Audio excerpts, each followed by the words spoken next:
간단히 말투 하나 바꾸는 것만으로도 상대방의 반응이 달라진다. 사람은 심리로 움직이고 심리는 말로 움직이기 때문이다. 말투를 아주 조금만 바꿔보라. 그것만으로도 하고 있는 일이 더 잘 풀리고 인간관계가 극적으로 달라진다. 안녕하세요. 따뜻한 책 한 잔입니다. 오늘 여러분에게 읽어드릴 책은 말투 하나 바꿨을 뿐인데 지은이 나이토 요시히토, 옮기니 김한나, 발행 유노북스, 발행일 2017년 3월 17일입니다. 단지 말투를 살짝 바꿨을 뿐인데 상대방을 설득할 확률이 40% 이상 높아진다면 믿을 수 있나요? 아마 농담처럼 들릴 것입니다. 하지만 말투 하나 바꿨을 뿐인데의 저자이자 일본의 베스트셀러 심리학자인 나이토 요시히토 박사에 따르면 당신의 말하기에 심리를 더하면 가능합니다. 텍사스 대학교의 심리학자 세나 가벤의 실험을 보겠습니다. 그가 어떤 주제에 대해 단지 당신은 어떻게 생각하는가 라고만 물었더니 10%만 동의했지만 모두가 그렇다고 하는데 당신은 어떻게 생각하는가 라고 질문하자 그 비율이 무려 50%까지 뛰어올랐습니다. 이처럼 사람은 90% 심리로 움직이고 심리는 90% 말로 움직입니다. 따라서 사람의 마음을 움직이는 심리 법칙을 이해하고 말투를 조금만 바꾸는 것만으로도 일이 더 잘 풀리고 인간관계가 극적으로 달라질 것입니다. 이 책은 40가지 심리 기술을 활용해 사람의 마음을 움직이는 말투의 심리학을 들려줍니다. 그럼 지금부터 본문 일부를 낭독해드리겠습니다. 1만 원이 필요해도 1,000원부터 부탁하라.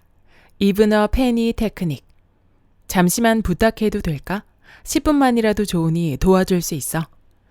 친구에게 뭔가를 부탁할 때는 가급적 사소한 부탁부터 하자. 속으로는 큰 부탁을 하고 싶어도 일부러 사소한 부탁만 하는 것이 중요하다. 작은 부탁을 하면 상대방도 크게 부담스러워하지 않는다. 즉, 받아들여도 되나? 하고 판단하는 기준이 현저히 낮아져서 기꺼이 부탁을 들어준다. 이때 매우 신기한 현상이 일어난다. 자신은 사소한 부탁만 했는데 상대방은 그 이상의 호의를 베풀어주는 경우가 많다. 이를테면 여러분이 누군가에게 오늘 지갑을 집에 놓고 나왔는데 5,000원만 빌려주지 않을래? 라고 부탁했다고 하자.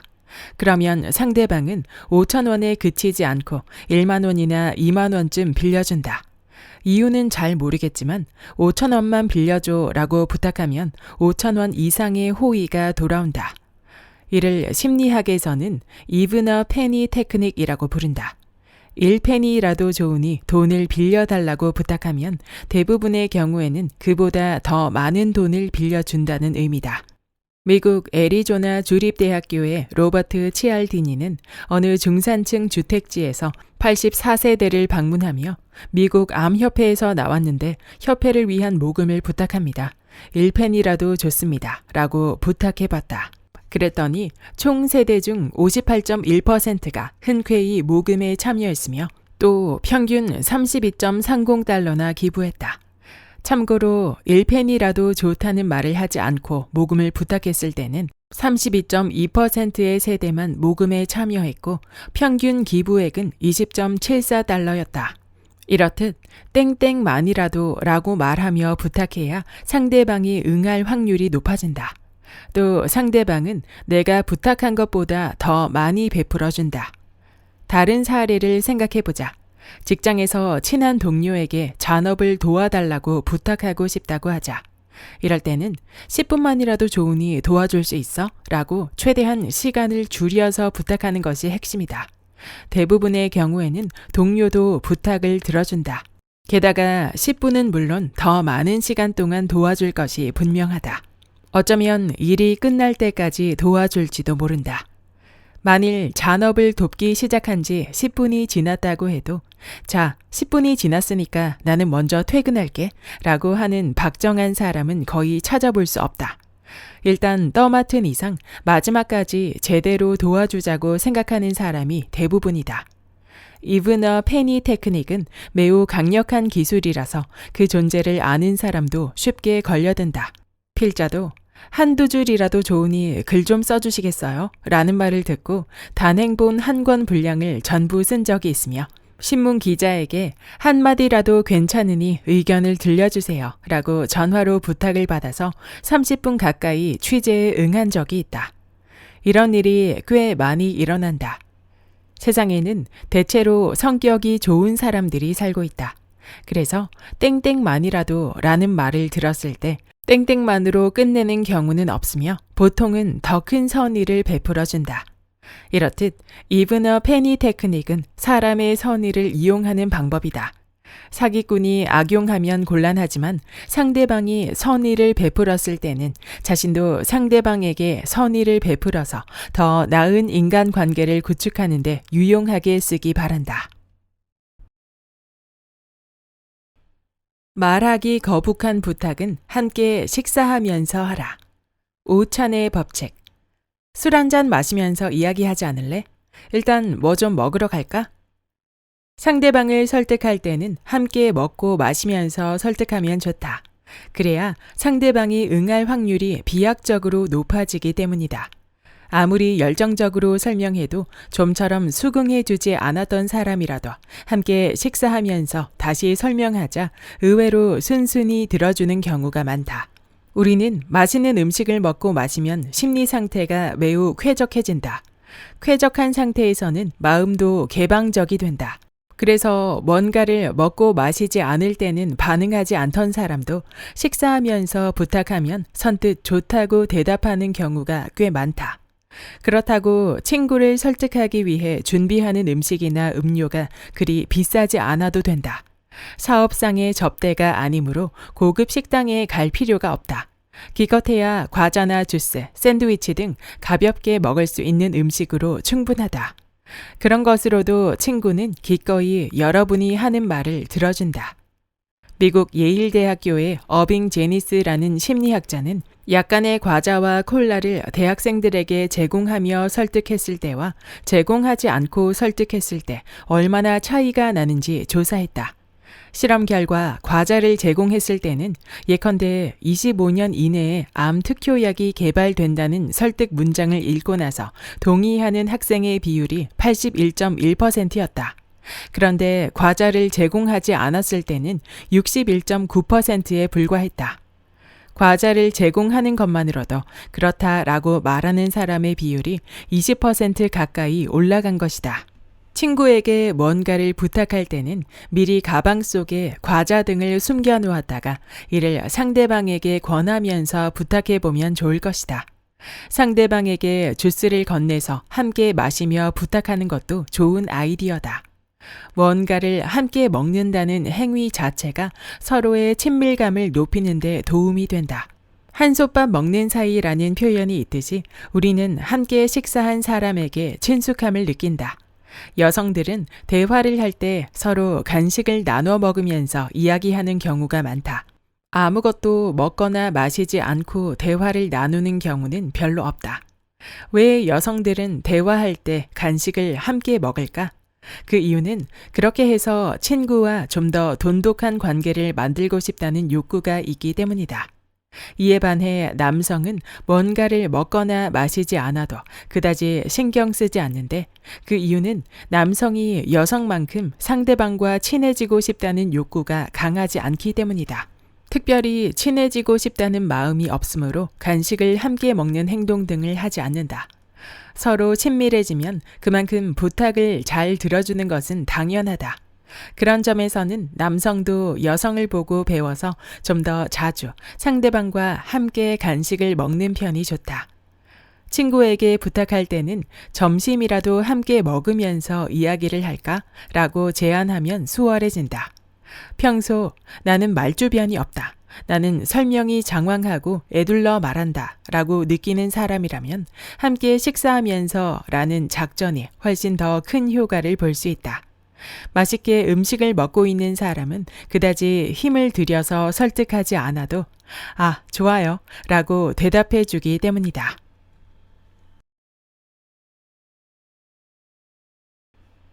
나는 숨기고 당신을 드러내라. 당신의 법칙. 대부분의 사람들은 외판원이나 영업사원에게 처음부터 경계하는 태도를 취한다. 상대방이 외판원이라는 사실을 안 순간 또는 그 사람이 입을 연 순간에 됐어요 라고 거절하는 사람이 많다. 그 정도로 외판원은 사람들에게 미움을 받고 있다. 왜 외판원은 미움을 받을까? 왜 외판원은 신용을 얻기 어려울까? 그 이유는 그들이 상품을 판매하는 행위가 어디까지나 자신의 이익 때문이라는 사실을 사람들이 잘 알고 있기 때문이다. 예를 들어 외판원이 이러이러한 상품을 추천합니다 라고 설명해도 고객은 바보가 아닌 이상 어차피 자신의 실적을 올리고 싶을 뿐이잖아. 상품이 팔리면 자신한테 돌아오는 수수료가 늘어나니까 추천하는 거겠지 라고 생각한다. 그런 이유로 마음속 어딘가에서 외판원을 의심한다. 따라서 훌륭한 외판원일수록 상품을 판매하지 않는다. 억지로 상품을 추천해도 고객에게는 쓸모가 없을 뿐더러 불신감을 조성한다는 것을 확실히 알고 있기 때문이다. 훌륭한 외판원은 고객을 방문해서 그저 어려운 일이 있으면 언제든지 사양 말고 말씀해 주세요 라는 말만 한다. 절대로 뭔가를 강매하려고 하지 않는다. 이번에 신상품이 나와서 책자만 놓고 가겠습니다 라고 말하는 경우는 있어도 그 상품을 강력하게 추천하지는 않는다. 어디까지나 고객에게 맡긴다. 캘리포니아 대학교의 마거릿 캠벨의 말에 의하면 어떻게든 강매하려고 필사적으로 판매할수록 고객은 외판원을 의심해서 결과적으로 그런 사람에게서는 물건을 사고 싶은 마음이 사라진다고 한다. 상대방이 연인이라 해도 기본적인 인간의 심리는 똑같다. 상대방의 마음을 억지로 바꾸려고 하면 고객이 외판원에게 반발하는 것과 똑같은 결과가 나온다. 당신은 좀 더 땡땡하면 좋겠어요 라는 말을 연인에게 해도 되지만 바꿀지 말지는 어디까지나 상대방에게 맡겨야 한다. 또한 상대방이 기존의 행동이나 성격을 바꾸면 내가 이득을 보는 게 아니라 상대방 본인이 이득을 본다는 사실을 이해시켜야 한다. 당신이 행동을 바꾸든 말든 나는 상관없어. 하지만 바꾸면 반드시 당신에게 도움이 될 거야. 이런 식으로 어디까지나 내가 아닌 상대방에게 이익이 된다는 점을 강조하자. 훌륭한 외판원은 자신의 이익보다 고객의 이익을 중요시하기 때문에 그들은 사람들에게 신뢰를 얻는다. 긍정 프레임을 만들어주면 호감도가 올라간다. 프레이밍 법칙. 똑같은 말을 하더라도 긍정적으로 들리는 표현과 부정적으로 들리는 표현이 있다. 이를테면 돈을 잘 쓰지 않는 사람을 가리켜서 절약가라고 하면 긍정적으로 들린다. 이는 칭찬하는 말과 같다. 그런데 같은 사람을 가리켜서 구두쇠라고 하면 아무래도 부정적으로 들린다. 이렇듯 상대방을 설득할 때는 최대한 긍정적으로 들리는 말을 선택해야 한다. 그래야 상대방의 귀에도 기분 좋게 들리기 때문이다. 네덜란드에 있는 바허닝헌 대학교의 조나선 판트리트라는 심리학자는 건강 증진 캠페인이라고 거짓말을 해서 사람들에게 두 종류의 문장을 읽게 했다. 두 문장은 모두 똑같은 내용을 설명하고 있었지만 한쪽은 긍정적인 인상을 주는 문장으로 적혀 있다. 예를 들면 충분히 운동하면 근력이 생기고 장수할 수 있습니다 라는 식이었다. 그런데 다른 한쪽은 부정적인 감정을 끌어내는 듯한 문장이 적혀 있었다. 예를 들면 충분히 운동하지 않으면 근력이 떨어지고 일찍 죽습니다 라는 식이었다. 결국 두 문장 다 건강에 주의하라고 어필하는 내용이었지만 읽은 사람은 긍정적인 표현을 사용한 문장을 받아들일 가능성이 훨씬 더 높았다고 한다. 남을 설득할 때는 상대방에게 어떻게 들리는지 자문자답해보자. 이때 최대한 상대방에게 이익이 있는 것처럼 들리고 상대방의 긍정적인 감정을 끌어낼 수 있도록 주의해야 한다. 상대방이 자기 입으로 답을 말하게 하라. 레토릭법. 심리 대화법 중 하나로 레토릭법이라고 불리는 기술이 있다. 레토릭법이란 매사를 땡땡이다 라고 단정해서 말하기보다 땡땡이라고 생각할 수 있지 않을까 라고 말해서 상대방이 직접 답을 생각하게 하는 방법이다. 요컨대 내 의견을 강요하지 않고 상대방이 직접 의견을 내게 하는 것이다.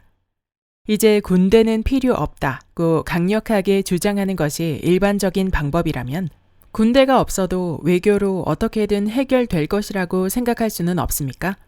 군대가 정말로 필요할까요? 라고 질문을 던져서 결과적으로 상대방이 스스로 군대가 필요 없다고 생각하게 만드는 방법이 레토릭법이다.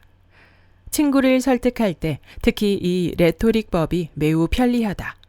친구도 설마 자신이 설득되리라고 생각하지 않기 때문이다. 여러분이 입시를 앞둔 고등학생이라고 해보자. 친구가 너는 좀 더 열심히 공부하는 게 좋겠어 라고 타이른다면 어떨까? 기분이 상하지 않을까? 설령 그 말이 옳다고 해도 친구가 직설적으로 말하면 순순히 받아들이는 사람은 별로 없을 것이다. 학교 선생님이나 학원 강사가 그렇게 말한다면 몰라도 같은 고등학생인 너한테 그런 말을 듣고 싶지 않아 라는 기분이 들지 않을까? 우리는 친구에게서 의견을 강요당하는 것을 싫어한다. 그러나 친구가 레토릭법을 사용해서 놀고 싶은 마음은 잘 알겠지만 대학교에 입학한 후에 실컷 노는 게 좋지 않겠어? 좋은 대학교에 합격하면 그만큼 이성에게 인기를 얻을 수 있지 않을까? 명문대학교를 졸업해야 그나마 저임금에 혹사당하지 않는다고 생각하지 않아? 라고 단순히 질문만 한다면 어떻게 느낄까? 이번에는 그래, 그 말도 일리가 있어 라는 기분이 들어서 좀 더 열심히 공부해야지 라는 의욕도 솟아날 것이다. 이처럼 의견을 강요하기보다 상대방이 그렇게 생각하게 하는 레토릭법은 매우 효과적인 설득 기술이다. 오하이오 주립대학교의 로버트 번 크랜트는 대학생들에게 학생에게는 엄격한 시험을 치르게 하는 편이 좋다는 내용의 문장을 읽게 했다. 물론 이에 동의하는 대학생은 별로 없었다. 그 다음으로 번 그랜트는 전체적으로 똑같은 내용을 시험을 치르면 학생 자신에게 도움이 되지 않을까? 학습을 촉진하지 않을까? 와 같은 레토릭을 넣은 문장을 만들어서 다시 대학생들에게 읽게 했다. 그러자 이번에는 동의하는 학생이 늘었다. 친구에게는 의견을 강요하기보다 오히려 질문만 하는 레토릭법이 적합하다. 질문하는 것만으로도 내가 원하는 방향으로 상대방의 의견을 바꾸도록 설득할 수 있다. 그러므로 일부러 자기 주장을 강력하게 내세울 필요가 없다. 먼저 인사하는 것도 능력이다. 인사의 예방선 효과. 좋은 아침입니다. 오늘은 날씨가 상쾌하네요. 안녕하세요. 늘 힘이 넘치셔서 저도 힘이 납니다. 언제든지 자신이 앞장서서 인사하자. 인사는 반드시 해놓는 편이 좋다. 인사를 하면 왜 좋을까? 자신이 곤경에 처했을 때 언제든지 다른 사람에게 의지할 수 있기 때문이다. 여러분이 먼저 인사한다고 해서 상대방의 기분이 나쁠 리가 없다. 오히려 기특한 사람이구나 라고 생각해준다. 우리는 자신에게 친히 인사하는 사람에게 마음의 문을 연다. 그런 사람이 도움을 부탁하면 대부분의 사람들이 기꺼이 들어준다. 자신이 먼저 인사하지도 않고 인사를 받기만 하는 사람의 부탁은 아무도 들어주고 싶어 하지 않는다. 따라서 평소에 인사를 확실히 해놓으면 만일의 경우 자신이 곤란할 때 예방선이 된다. 그러니 상대방이 들었을 때 최대한 기분 좋을 인사를 하자. 인사는 인간관계의 기본이다. 인사만 제대로 해놓으면 대부분의 인간관계가 원만하다. 평소에 이웃 사람들에게 인사하면 이웃과 잘 어울릴 수 있다. 인사하는 사람에게는 친밀감을 느끼고 친구처럼 느껴지기 때문이다. 인사하지 않는 사람은 이웃 사람과의 관계도 서먹서먹하다. 인사는 이를 예방할 수 있다. 직장에서도 마찬가지다. 같은 부서뿐 아니라 다른 부서 사람이든 방문한 고객이든 누구에게나 활기차게 인사하자. 그렇게 하면 여러분 주위에는 아군만 생기고 적은 전부 사라진다. 미국 서던 메소디스트 대학교의 다니엘 하워드는 모르는 사람에게도 인사하면 친밀감을 느끼게 해서 쿠키를 팔고 싶은데 자택에 방문해도 될까요? 라고 부탁하니 25%의 사람이 응했다고 한다. 그러나 인사도 하지 않고 갑자기 쿠키를 팔고 싶으니 자택에 방문해도 되느냐고 부탁했을 때는 10%만 응했다고 한다. 사소한 한두 마디라도 인사하면 그전까지 몰랐던 사람에서 갑자기 친구나 지인과 같은 분위기가 생긴다. 그러므로 인사하는 행동이 매우 중요하다. 기차나 비행기를 탈 경우에도 좌석에 앉을 때 옆에 앉은 사람에게 한마디라도 인사하면 몇 시간이고 쾌적한 여행을 즐길 수 있다. 인사하면 옆 사람과의 관계가 모르는 사람에서 아는 사람으로 바뀌기 때문이다. 최근 젊은 사람들 중에는 인사는 귀찮다, 상대방이 먼저 인사한 후에 내가 인사해도 된다고 생각하는 사람이 많다. 아마 인사의 효과가 얼마나 강력한지 모르기 때문일 것이다. 고작 인사지만 그래도 중요하다. 귀찮게 여기지 말고 내가 먼저 인사하는 습관을 들이자. 그러면 상사나 부하, 직장의 모든 사람에게서 호감을 얻는다. 인사를 잘 하느냐 못하느냐는 굉장히 큰 차이로 나타난다. 좋은 아침입니다. 안녕하세요. 고맙습니다. 최근 들어 꽤 덥네요. 날씨가 상쾌하네요. 별것 없다. 그저 이런 식으로 간단히 인사하는 것은 큰일도 아니다. 딱히 잡담은 하지 않아도 된다. 한두 마디의 인사가 매우 중요하다. 여기까지 말투 하나 바꿨을 뿐인데의 본문 일부였습니다. 이 책의 저자 나이토 요시히토는 심리학자로서 사회심리학을 비즈니스와 일상생활에 응용하여 개인들이 조직 속에서 보다 나은 인간관계를 맺어가도록 도움을 주고 있습니다.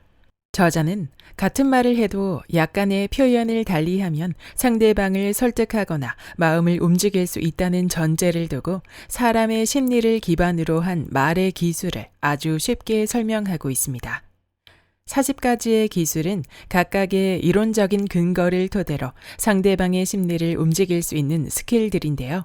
내 의견을 말할 때는 모두의 의견인 것처럼 말하며 설득하는 기술, 명확한 숫자를 제시하면서 설명한다든지, 함께 식사를 하면서 어려운 부탁을 하는 것이 유리하다든지, 평소에 어렵지 않게 실천할 수 있는 팁들이 많았기에 실용적인 책이었습니다. 그 기술들 중에는 경험적으로 아는 부분들도 많았지만 왜 그런 결과를 가져오는지 이론적으로 알게 된 사실도 많아 더 명확히 각인이 되었습니다. 하지만 각각의 기술을 설명할 때 제시되는 예시에서 우리나라와 정서가 안 맞거나 편향된 부분이 많이 보인다는 의견도 많았는데요. 그 부분은 살짝 아쉬웠지만 제목 그대로 말투 하나 바꿨을 뿐인데 원하는 대로 상대방을 쉽게 설득하거나 분위기를 이끌어갈 수 있는 팁들이 많았기에 알찬 책이었다 생각합니다. 여러분도 이 책을 통해 아주 작은 변화로도 큰 성과를 얻을 수 있는 팁을 얻을 수 있길 바랍니다. 구독과 좋아요와 댓글은 큰 힘이 됩니다. 다음 영상에서 만나요.